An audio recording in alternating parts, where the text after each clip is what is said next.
নবীজি বলছে যদি কেউ ক্ষমা চাওয়ার পরে কোনো কেউ যদি ক্ষমা না করে, সেজন্য আমি নবীর সুপারিশ আশা না করে। খুব মারাত্মক কথা কিন্তু।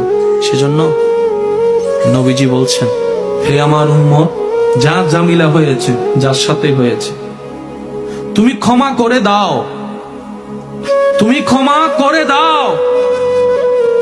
সে ক্ষমা চাক না চাক, তুমি মাফ করে দাও।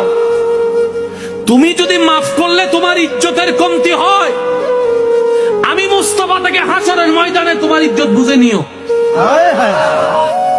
বিশ্বাস করেন, প্রতিশোধের যতটুকু শান্তি, তার চাইতে বড় শান্তি হচ্ছে মাফ করে দেওয়া। আমাকেও বলার দরকার নাই, কাউকে শোনানোর দরকার নাই।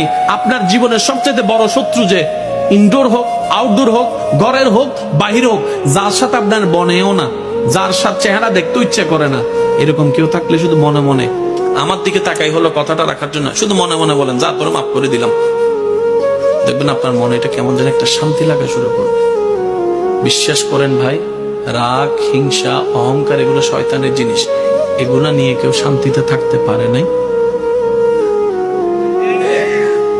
হারালেই জিতা যায় না, হারালেই অনেকে আছে কই মামলা করছে, আমি কি হারবো নাকি? দরকার হলে 10 খানি যা জমি আছে এগুলো সব বিক্রি করে দিব, তারপরও জিতে লাগবে।